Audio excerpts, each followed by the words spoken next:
Hey there. Bill Hayes here, the host of Occudocs, the podcast. And don't forget to watch Occudocs, the short videos about what people do, because most people don't know what other people do, and they keep wondering what they could, should, and would be. So please join us again for Occudocs, and tell your friends and subscribe and hit that like button.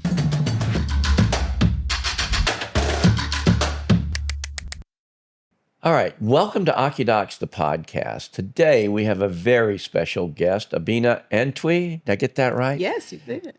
Abena is, I don't know if I can get all her titles correctly here, but she was a cosmetic chemist with Burt's Bees. She is a single working mom. Yes, you got that right. And she is an entrepreneur, and we'll learn all about her special sauce here in a little bit. But don't know how this woman has that much energy. I don't know if she gets it all done. It's quite spectacular, but it's a great pleasure to have you here today in the Occudocs studio. Thank you, Abena. Thank you for having me here today. Appreciate it. You bet. So in the video that you did for us for Occudocs, you talked about mixing clay as a little girl. Tell me a little bit about that and how that actually is quite similar to what you do now. Doing now, I know. It's like somebody, God knew I was going to. So Ghana, when we were growing up, we didn't have our own, we didn't have much. We didn't have our own cosmetics. But I remember having clay, I would take a clay, shea butter, coconut oil, and mix it together and have like a lipstick if you wanted to. So that I think my creativity for my passion for cosmetics, even though I didn't know this is what I was going to be, started as a young age. But just creating stuff and really coming up with my own different stuff has become a career right now. Being born from Ghana, never had the dream to be where I am today. What was your goal as a little girl in Ghana? Growing up, we did not really have much. My mom, I'm the oldest of three girls. I always tell people I did not sleep on a mattress till I came to this country. I slept on the floor. So we had dreams. I remember walking to fetch water with my sister, and we always see an airplane. This is when my parents were here, and we had a dream. Like, we wanted to live here. We wanted to make sure we want to go to Hollywood. We want to see Michael Jackson. So those are some of the dreams we had, even though we did not have 2 pennies to rub together, sometimes to go to sleep with no food in my stomach. But we had big dreams. So just having that expectations and working hard to achieve it. My dad was always traveling around the world, looking for a better place for us to stay. So he was in Nigeria, Libya, and then he ended up here in the 80s in the U.S. So he came over here with basically nothing in his pocket. He came as a dishwasher at a restaurant and put himself through school, become a teacher and a nurse at the same time. Wow, what kind of teacher? He was a math teacher. Neat. Oh. Yep. Well, so when did you come to the United States? Oh, so we came in 1992, October 18th, 1992. I don't want to tell about your age, but you were just a young girl? Yeah, I had just almost before I turned either 16. Yes, so I think the September before that was, so I was 15 years old when I came. So I was reading a bit of the transcript from your Occudocs video. And what jumped out at me was something you said to our producer, Aaron, which was math being your common language or your universal language. Knowing that, I can see why you are who you are now, but tell me about that. Yeah, so English was in Ghana. It's a British colony, so you have to learn English, and language was very hard for me. So math was like just adding numbers was easier. So I've always been very interested in math and learning. Being a chemist, you needed math to be a chemist. So just love it. And I think my dad, being a math teacher, he was also a math, so it's in the blood. Well, you're a woman in science, which is something that we're in great need of. Yeah. Did science become a love for you, or was it just the math part of it, or? Science to me was very, I love to memorize a lot of stuff, especially in chemistry. So when you're doing the arts and stuff, there's a lot of writing.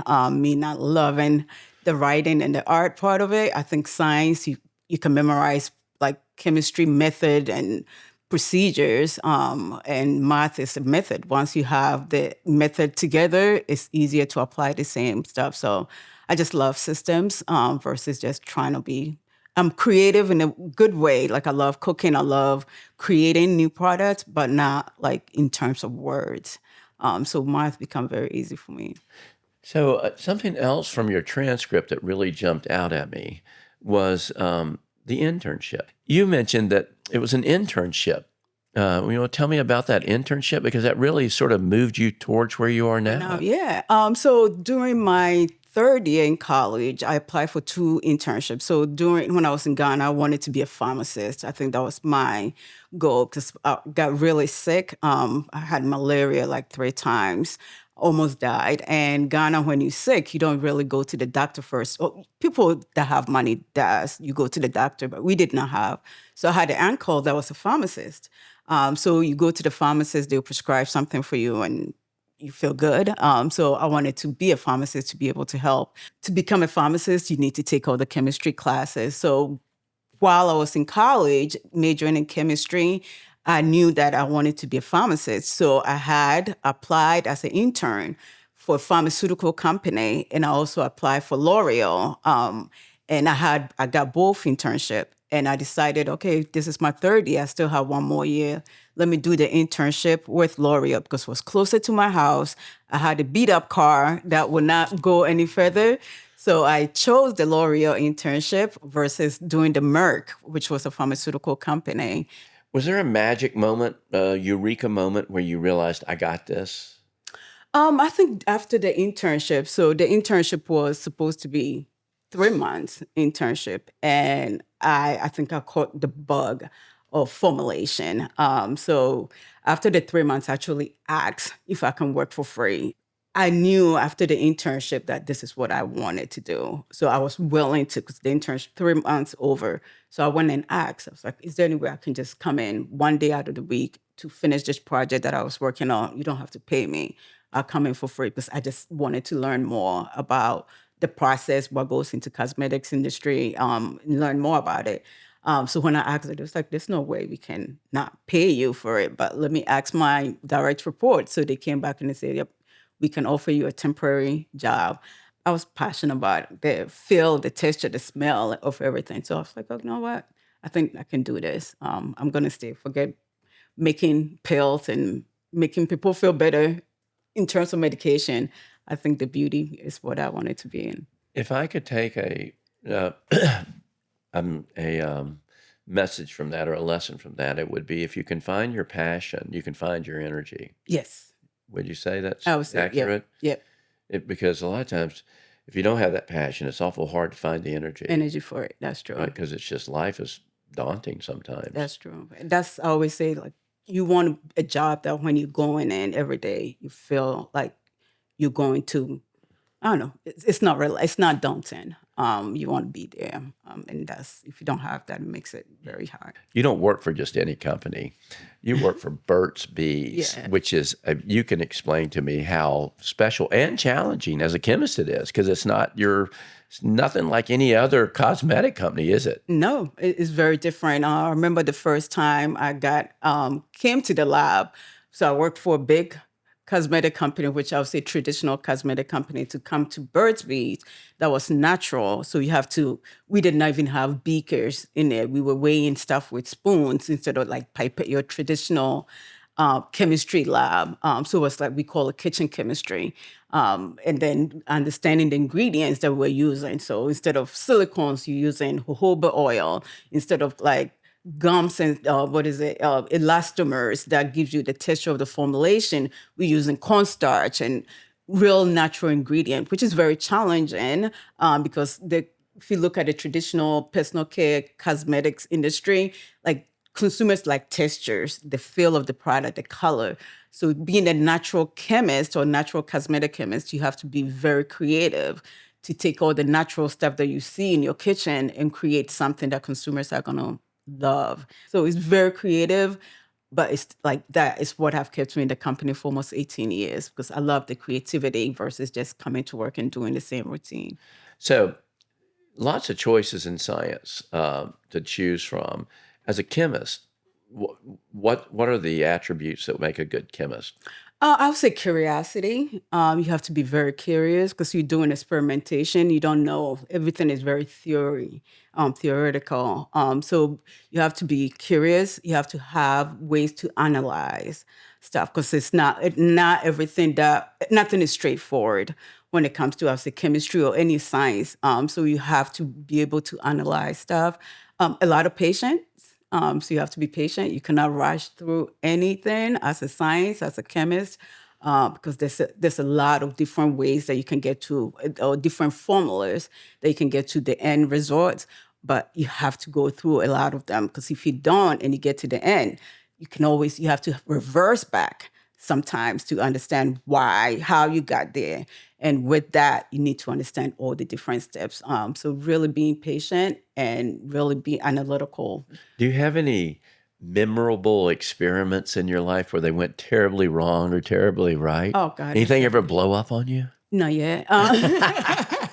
Not yet, but I was Any creating bubbling overs? big was the Burt's Bees was a corn starch. So when my son was young, my younger one, that was when there was a big I would say issue with talc, like powder. There was a J&J talc lawsuit going on, and I wanted to find a way to create a powder that for dry areas, diaper area. So we didn't have birds, didn't have a lot of, we don't use talc. Was like, no. So I was like, I have cornstarch. How can I use cornstarch to create something that can absorb water? So cornstarch, once you put in the hot water or anything, it swells up. So 40% cornstarch, and I wanted this formulation called cream to powder. So formula, you put it on as a cream, and it dry up into a powder form. So that was like experiment born. So anytime, it's like I was making mashed potato every day. So you just try to make it, even when you put energy in terms of mixing, and the heat gets into it, it start like forming like a mashed potato consistency. We actually was able to get a patent on it. That was the first Burt's Bees patented product in the market. So I was able to create a cream to powder formulation that will not form that texture or mashed potato texture. So you put it on as a cream and it stay on as a powder. When I listen to your story, what also jumps out at me is the fact that you have turned that around and now mentor young women, particularly young women interested in science. I just think that is fantastic. Tell me a little bit about that. Yeah, I love, like, you don't see a lot of women in science, especially when I got into the cosmetic industry. You think cosmetics, you see a lot of women in leadership. Most of the leaders were all men.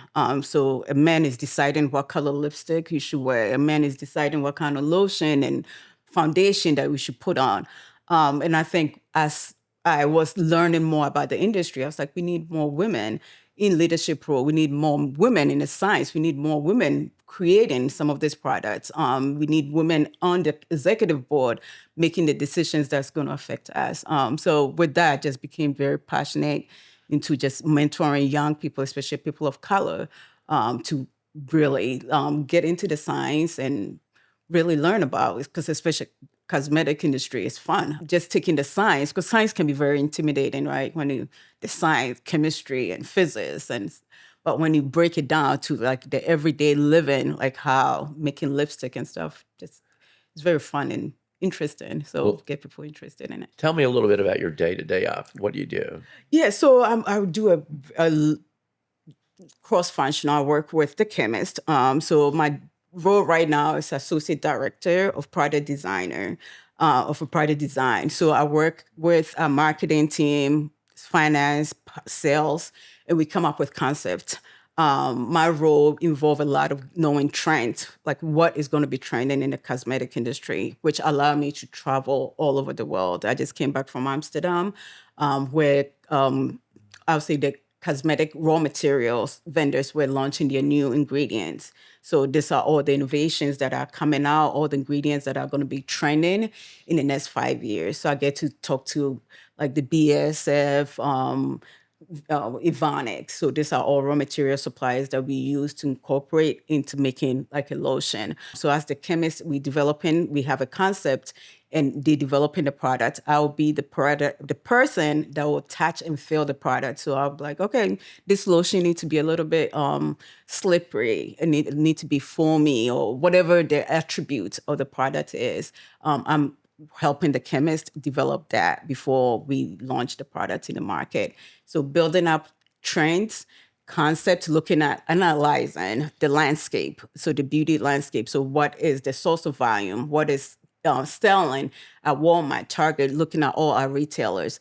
And so if we developing a lotion, taking all the attributes of the best sellers and kind of building what can we develop that can be better than what is already in the market, because you have to differentiate. Yeah, if you were to ask me, what is the essence of success, I would say it's passion. Yeah. And so that begs the question, how do we help people find their passion? Because it's not so easy to find your passion, is it? Especially nowadays, because people have a lot of college bills, loans that they have to pay, right? But just really, to me, it was the creativity. I love to create, and I love to cook. And I think my thought about cooking, I started cooking at the age of 7. My mom is the 11th of 12 kids. So I always say I cook for the tribe. And so the cooking to me is part of the chemistry, being in the lab and mixing stuff together and coming up with formulation is close to cooking. So finding something that you are passionate about and find a way to build that up. And I think that's the way, to me personally, like create a passion that's going to last for a while. I think that's great advice. And your story about your grandmother just takes me straight to you as the entrepreneur, because, aren't you busy enough being a chemist for a great company and being a single mom with 2 boys? I mean, that alone frightens me. But then tell me about the sauce. The sauce. Bring in the sauce. Somebody bring in some sauce here, will you? During COVID, I had... Oh, here it comes, the sauce.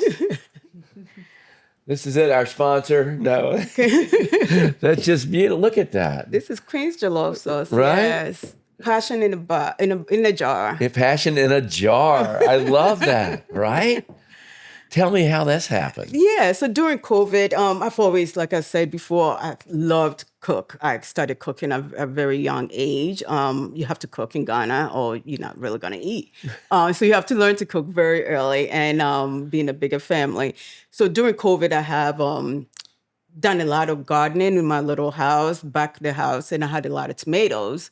And over the years, I do parties. I love entertaining people. So people like jollof is a dish that a lot of West Africans eat. Nigerians have their version, Ghanaians, Senegalese have their version of it. There's actually a jollof war going on right now. So Nigerians think theirs is better than Ghanaians. But I think the Ghanaian is better, of course. So I made a sauce, and because during COVID, with the tomatoes that I have, I made it and just froze it and put it in the fridge. And one day my sisters were like, oh, why don't you just jar it and see if people like it and put it on Facebook? I said, nobody's going to buy a jollof sauce for me. Then I also thought about it. I was like, yeah, people always ask about the recipe, and then they come back and just say the food, theirs don't taste like mine. So if I have the base that they can just add the rice to it, maybe that'll be. So I posted it on Facebook, my neighborhood Facebook, and there was a line in my drive-through with my neighbors. I felt like I was selling drugs because people were coming to pick up. You are sort of a good drug. Yes. So we have won. We won 2 years ago, North Carolina Specialty Food Best Condiment. So we have a spicy, we have regular of it. We have won some NC Idea grant, $10,000. So now I make the sauce at Piedmont Food Processing, rent a kitchen. I bottle everything myself. So yeah, that's the story of the sauce. That is fantastic. Thank you. Wow. So the thing that I may admire you the most for is being a mom with 2 boys. Yeah. I have 2 boys, young boys, and holy smokes, it's not so easy. No. How do you do that? I mean, how do you balance that work and work life? It's just a lot, and with your kids. It's hard. My son, my oldest now, is about to go to college. Soccer player, so he's playing varsity in high school. So he's about to get to college. My younger one, who's 11, is also into soccer. So it's just finding the right balance, making sure that when I'm present at home, I'm with them. Just like sometimes don't turn the computer on around a certain time, just put in hard times and cutting off work, which can be hard. Sometimes there's a lot of deadlines and timelines that we have to meet. But they come to me, they come first before work. So really finding the right balance that is going to make them happy at the same time, like get the work done. So it's a tough balance. So, if you could tell young people, a couple of things that would help them, what would be the greatest advice you could give somebody that's Be kind to yourself. Is life is not going to be easy. Taking everything one day at a time. So I've learned that. Like I used to get when I was younger. It's like you wanted to accomplish a lot in life, but everything doesn't come. My mom used to say Rome was not built in one day. I want to buy a house. What do I need to do to buy the house? Do I need to get my credit together? Focus on that and trying to see how you can get your credit together. I want to play sports. What kind of sports do I want to do? Like, so finding like what you really want to do and focus on one thing at a time because we do multitask. I'm big on that. I want to do multiple things at one time, but really I found out that if I focus on one thing and put a lot of energy into it, I can like progress on that versus trying to do multiple things. Burt's is such a special place, not only just the products you've created, but also your work environment. Aren't you like one of the best places in America to work, probably? That's what they say. It is good. It's a great formula place to work. What have kept me in the company, apart from the formulation on being in the lab, is the giving back. So I sit in on one of the as a member of the Birds Foundation. So giving back to the community, especially in the Triangle area here, to a lot of nonprofits organization. We're doing a lot of work in Ghana. So 3 years ago, I was in Ghana. So we buy shea butter from a community in the northern part of Ghana that I was able to go with Director of Sustainability. We've been doing this for 10 years. So it's a woman, it's a small shea community, but it's very male dominated area.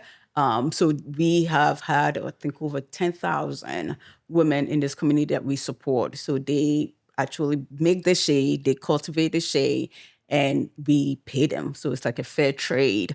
But the stories that we learned from there when I was there, the ladies, like, there's a lot of companies that come in and take pictures of us and just use it, I guess, for their marketing. But we've seen your company for 10 years. We have women that said, my daughter wouldn't be a nurse if it wasn't your company. My son wouldn't be a cop or whatever if it wasn't your company. So that giving back to those communities has like, it's very personal to me, especially coming from like, this could be my auntie, this could be my grandmother.